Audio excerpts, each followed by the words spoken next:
이번에는 ICT 트렌드를 소개해드리는 ICT 월드 시간입니다.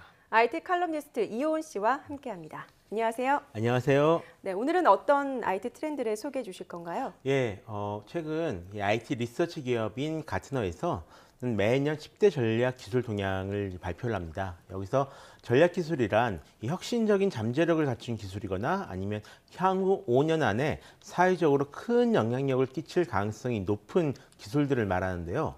최근 발표한 2017년 10대 전략 기술 동향을 보면 인공지능과 머신러닝, 지능형 사물과 앱, 디지털 트윈, 그다음에 디바이스 메쉬, 가상현실 등이 포함되어 있습니다. 이 중에서 오늘은 가상현실 기술이 앞으로 우리 사회에 어떤 영향을 끼칠 것인지 한번 살펴보려고 합니다. 예, 가상현실 기술의 영향력을 미리 알면은 어디다 좀 투자하면 좋을 텐데 이게 미리 알 수가 있을까요? 그래도 좀 상상해 볼 수는 있지 않을까요? 상상 정도는 할 수 있겠네요. 안 그래도 최근에 이 한국과학기술기획평가원이 주관하는 2016년도 기술영향평가 보고서의 초안을 이제 볼 수가 있었습니다. 예. 이 기술영향평가의 테마가 바로 이 가상현실과 증강현실 기술이었는데요. 크게는 경제, 사회, 윤리, 문화로 나눠서 여러 분야에서 전문가들이 미래 전망과 의견을 좀 확인할 수가 있었습니다.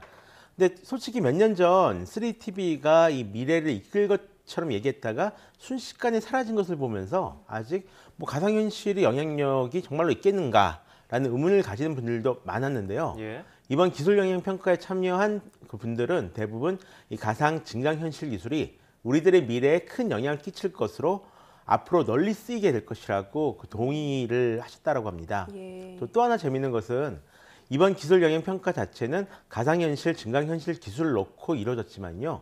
앞으로는 이 두 기술이 최소한 공존하거나 아니면 따로 구별하기 어렵게 될 것이라는 것을 바탕에 두고 평가가 진행됐다라는 겁니다.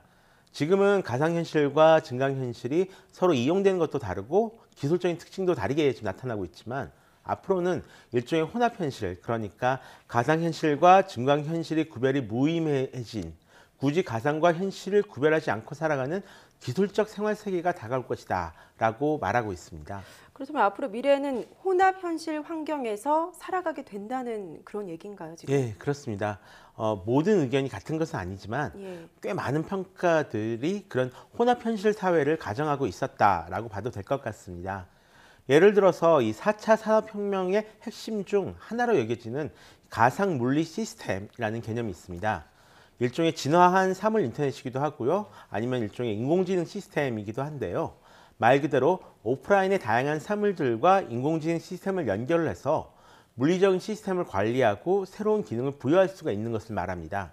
예를 들어서 빌딩에 어떤 화재 사고가 났을 경우에 인공지능이 이를 감지해서 스스로 대처하는 시스템 같은 것이 되겠죠. 바로 이 기술의 가상현실 기술이 핵심적 역할을 하게 됩니다. CPS의 경우 가상세계와 현실을 동결시키는 것이 굉장히 중요한데요. 바로 여기에 VR 기술이 적용되어서 어떤 생산 효율성을 불러일으킬 가능성이 높은 거죠. 더불어서 실제 물건을 사기 위해 발품을 판다거나 아니면 화면과 다른 제품을 받아보고 실망하는 일처럼 어떤 그 소비 과정에서 나타나는 소비자 불만도 이 VR 기술을 통해서 극복하면서 좀 새로운 소비 경험을 만들 수 있을 것으로 보고 있습니다. 그리고 장기적으로 이런 변화는 새로운 산업군을 태동시킬 수 있을 것으로도 여기고 있는데요. 바로 가상현실 관련된 제품을 만들거나 콘텐츠를 만들거나 아니면 출판이나 교육 등 영역에서 VR 기술 기반으로 하는 새로운 사업 영역이 나타날 것으로 지금 전망하고 있는 중입니다. 예. 키스텝에서 기술 영향 평가 보고서를 내놨는데 VR 기술이 앞으로 우리 사회 전반에 들어오고 많이 여러 것을 바꿔놓을 것이라는 이런 얘기네요. 그렇죠. 굉장히 많은 것이 바뀔 것이다 라고 보고 있습니다. 예를 들어서 가상으로 여행을 떠난다거나 아니면 인공지능 도우미와 함께 새로운 기술이나 스포츠를 익히는 것이 가능해지고요. 예. 평소에 하기 힘든 안전대피 훈련 같은 경우도 이 VR로 할 수가 있습니다. 또 가상현실 공간에서 맞춤형 정보를 제공받는다던가 아니면 맞춤형 체험을 즐기는 것도 가능해질 것이라고 지금 여기고 있고요. 따라서 이 가상현실 기술은 어쩌면 전기 제품과 컴퓨터, 스마트폰 보급과 맞먹는 라이프 스타일의 변화를 만들어낼지도 모르겠는데요. 예를 들어서 VR 기술이 보편화되면 교육 역시 크게 바뀔 것으로 보고 있습니다. 이전까지 온라인 교육 같은 경우는 이 오프라인의 교육을 좀 온라인으로 옮겨놓은 형식만 바꾼 그런 것이었다면 가상현실은 지식의 전달뿐만 아니라 체험 또는 이 반복 훈련을 가능하게 해주거든요. 앞으로 배워야 할 것들이 점점 더 많아지는 시대에서 이러한 변화는 이 새로운 시대에 좀 더 쉽게 적응하는 데 도움을 줄 수도 있을 것 같습니다. 네, 기술이 발전하면 발전할수록 뭐 편리해지고 더 재밌는 것도 많이 이제 나오긴 예. 하지만 이렇게 가상현실이 보급될수록 사람들이 현실에 사는 게 아니라 정말 가상현실에 살까 봐 저는 걱정이 되는데 사회적인 여러 가지 문제도 좀 있지 않을까요? 아무래도 굉장히 여러 가지 방면에서 영향을 받을 것 같은데요. 예. 이 VR은 사람의 행동에 영향을 끼치게 됩니다. 무엇인가를 직접 체험한 형태라서 그런데요. 예. 보고 들은 것과는 이 몸으로 기억하는 것이 완전히 다르기 때문에 그렇습니다. 기술 영향 평가 보고서에서는 그 때문에 이 가상현실 공간에 기반한 새로운 인간관계도 만들 수 있지만 반면 반사회적 성향이나 아니면 행동들이 나타날 것들에 대한 우려도 함께 적어놓고 있었습니다. 특히 가상현실 공간에서 배운 행동들이 현실에서 행동하는 이 양식에도 영향을 끼친다거나요. 아니면 VR이나 AR 공간에서 나타나는 정보가 특정한 이익을 위해서 조작될 가능성, 그리고 성인 콘텐츠 같은 것들이 불러올 문제 등도 좀 빼먹지 않았는데요. 예. 가상 공간의 윤리나 규범 같은 문제를 어떻게 가져가야 할지, 가상 공간에서 프라이버시는 어떻게 지킬 수 있는지, 스토킹 행위 등이 나타나면 어떻게 될지 이런 것들은 좀 계속 고민해야 될 문제라고 생각합니다.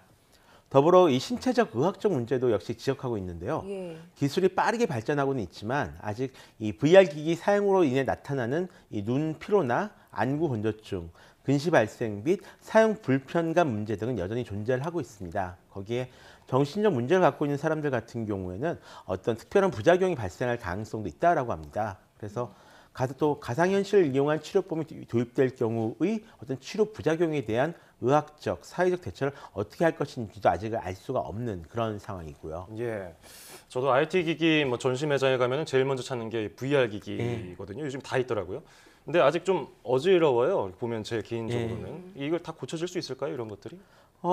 일단은 그런 것, 기술적 발전은 조만간 금방 좀 많이 나아질 거라고 이제 생각을 합니다. 근데 올해 이제 다른 면에서 이런 기술 영향 평가 자체는 현재 또는 어떤 미래의 과학 기술이 사회에 미치게 될 영향을 미리 이제 생각을 해보고 평가하면서 이 부정적인 면을 줄이고 긍정적인 면을 좀 극대화하기 위한 과학기술 정책을 마련하기 위한 작업이거든요. 예. 그래서 스마트폰이나 인터넷, 컴퓨터와 마찬가지로 새로운 기술은 항상 긍정적인 면과 부정적인 면을 이제 다 가지고 있잖아요.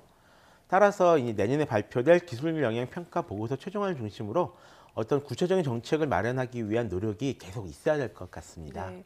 스마트폰 같은 게 이제 발달하면서 예. 이제 편리하기도 하지만 정말 지하철이나 어디 가보면 다 사람들 핸드폰만 보고 있고 예. 이렇게 대면하는 게 많이 줄어드는 것 그렇죠. 같은데요. 가상현실도 기술 발전과 함께 이런 부작용에 대한 대안이 좀 잘 마련돼야겠다는 그런 생각이 들었습니다. 네, 지금까지 IT 칼럼니스트 이온 씨와 함께 가상현실의 미래 영향에 대해서 살펴봤습니다. 오늘 감사합니다. 고맙습니다.